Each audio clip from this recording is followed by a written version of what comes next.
Мой дружок-пирожок, ты сидишь в своей халупе, нет денег на нормальную хату. За место машины только велосипед. Не в состоянии купить ничего из обновлений. Смотришь на других и завидуешь. Хватит это терпеть. Есть выход. Вставай и заказывай прокачку. Деньги, опыт или что-нибудь погорячее. Сделаем все быстро, качественно и без обмана. Ссылочка на группу в описании.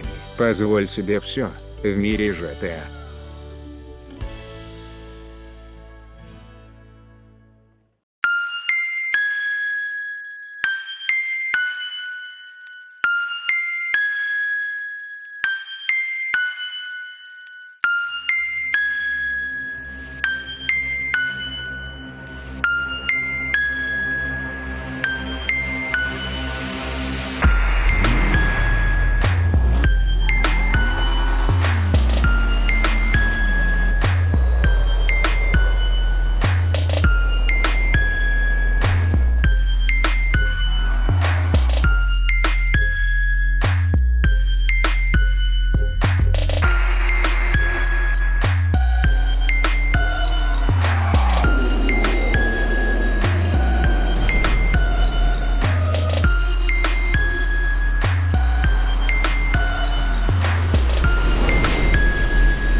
Ну здравствуй, мой дружок-пирожок. Не успел я смыть бачок унитаза, как Рокки снова запилили новую тачку.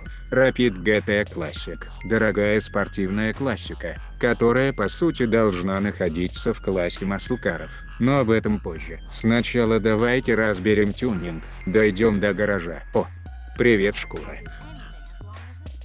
Вообще, на что похож этот автомобиль? Конечно же, хейтеры и школьники будут говорить, что это Ford Mustang. Но мы-то знаем, что дизайн с Pigeon с 24-й Волги, тут вообще без сомнений можно говорить, что за последнее время Рокки пиздит дизайн нашего превосходного автопрома. Теперь про тюнинг. Так как это тачка 60-х-70-х, должен быть хром, мош, суперчарджеры и бомбезный выхлоп, все это тут есть, и раскраски тоже, и полосы спортивные, и фары. Короче, тюнинг тут богатый. Ну и бать, если затюнинговать эту тачку по полной, выглядит как-то колхозно. Я сразу же вспомнил вот этот ебунячий тюнинг середины 2000-х. Когда на вонючих шестерках бухие сивотные сельчане, которые держали в одной руке Жигулевское, а в другой Сигу без фильтра, а рулили ногами, орали, как будто они цари мира. Вот короче, все это напомнило мне эта тачка. Вот в этом тюнинге. Так что, друзья, у нас получается колхозный драг-рейсинг. Но конечно же я исправил тюнинг и нацепил минимум деталей на кольцевой заезд. А пока смотрим, какой же результат сможет выдать эта 24-я Волга в спарко-тюнинге. Ебать его в глушитель. И чё это за хуйня, а? Первое место на прямой, но по-любому должен быть наеб. На кольце-то мы и расставим все точки над твердый знак. Короче, на кольце я то все и расскажу, что я думаю про эту тачку. Во-первых, я поменял тюнинг, убрал спойлер, потому что он ну никак тут не смотрится, и суперчарджер тоже убрал, оставив обычный выхлоп. Я говорил, что тачка должна быть в маслкарах, потому что по сути это и есть классический маслкар. Но это пусть будет на совести раков. Про ускорение мы уже поняли, оно тут добротное. Но что можно сказать про управляемость? Хотелось бы сказать, что это охуительная тачка. Она полностью в твоей власти. Никаких стабилизаторов. Все зависит от тебя. Но я так не скажу. Нихуя от тебя не зависит. Эту суку кидает из стороны в сторону так, что перед каждым поворотом лучше поставить свечку и перекреститься. Тачка то не доповорачивает, то ее сразу же начинает закручивать. Ловить ее надо только так. Она похожа на бабу, обычную суку, которая виляет своим хвостом.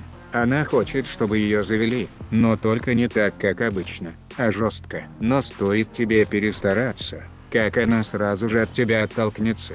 Ну с бабой-то ладно, А вот с тачкой окажется так, что ты сидишь прислонившись к столбу, а твои ноги вместе с двигателем находятся на середине трассы. Очень опасная машина, но сука она охуительная, тем более такой разный тюнинг. Это бешеная пчелка, это амазонка в период менструации, это твой батя, когда ты пришел бухим домой.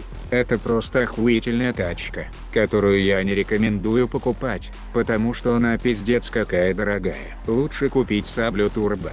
Они чем-то схожи по управляемости. На гонки выходить на такой тачке просто опасно, но если у вас стальные яйца и титановый скелет, то добро пожаловать в клуб. Противоречивая тачка. Ее просто надо полюбить, и я думаю, многие ее полюбят за ее агрессивный характер. По кругу я ее не сумел пустить, удержав так, как надо. Так что результат не такой впечатляющий. Ну а на этом все. Всем ББ, всем ГГ.